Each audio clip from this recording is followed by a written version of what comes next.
दरम्यान चंद्रशेखर बावनकुळे यांनी सुरेश धस आणि धनंजय मुंडे यांची भेट घालून दिली, त्यामागे त्यांचा काय हेतू होता हे आम्हाला माहीत नाही। मात्र ही तत्परता बावनकुळे साहेबांनी देशमुख कुटुंबियांची भेट घेण्यासाठी का दाखवली नाही, असा सवाल धनंजय देशमुख यांनी उपस्थित केलाय। धनंजय देशमुख यांच्याशी बातचीत केलेली आमचे प्रतिनिधी गोविंद शेळके यांनी।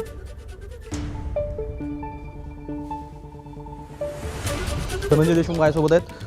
यापूर्वी मला वाटतं की ज्यावेळी बैठक झालेली आहे त्या बैठकीमध्ये निर्णय झाला आहे आणि तो केवळ निर्णय नाही झाला तर त्याची अंमलबजावणी सुद्धा आपल्याला पाहायला मिळाली।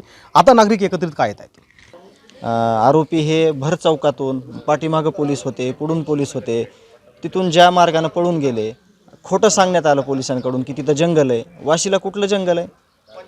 वाशीला ती वस्ती आहे। सरळ तिथं जाऊन जे तुमच्यासारखे पत्रकार बांधव आहेत त्यांनी तिथला सर्वे करून आलेत। बरं, तिथून जंगल जरी असतं तरी जंगलातून बाहेर यायला जो रस्ता आहे तिथं तेवढी पोलीस यंत्रणा नव्हती का एवढ्या गंभीर घटनेत की त्या माणसांना की तिथं त्या यंत्रणेला तिथं हे अडू शकले असते? त्याच्यामुळं तुम्हाला काय संशय त्याच्यामध्ये? काय संशय नाही, संशय एकदम क्लिअर आहे ना। म्हणजे ज्या पक्षाच्या कार्यालयामध्ये पोलीस यंत्रणा आणि हा कृष्ण आंधळे हे सगळे मुख्य आरोपी जर चहा पाणी नाश्ता सत्कार समारंभ जर करत असले तर यांच्यावर तुम्ही गुन्हेगार म्हणायचं ते परमिशन द्यायचं एक तिथं ते ऑफिस केलं होतं ना। त्याच्यामुळं या सगळ्या गोष्टीवर गांभीर्यानं जे मसाजोगकर आहेत, मी तर त्यांच्या ऐकून घेण्याच्या भूमिकेत आहे, कारण ते माझे मायबाप आहेत। त्यांनी आम्हाला एवढे दिवस इथं आसरा देऊन सांभाळलेला आहे। त्यांची जी भूमिका आहे ती फक्त मी ऐकण्याचं काम करत होतो, ती व्यथा समोर प्रशासनाला मांडणार आहेत। या संदर्भात ही मीटिंग प्रामुख्यानं असेल। सुरेश धस आणि धनंजय मुंडे यांची भेट झाल्याचं सांगितलं, त्यानंतर आपण बघतो की 2 दिवसापासून अगदी सुरेश धस यांच्यावर मोठ्या प्रमाणात टीका होती आहे। सुरेश धस बॅकफूटवर गेले, या सगळ्या गोष्टीवरती सुरेश धस आणि धनंजय मुंडे यांच्या भेटीचा परिणाम होतो अशी चर्चा होते। तुम्हाला कसं वाटतं की बावनकुळे यांचं विधान येणं, त्यानंतर मनोज जरांगे पाटील यांनी भूमिका व्यक्त करणं आणि या एकूण चर्चेवरती संशयाचं धुकं निर्माण होणं?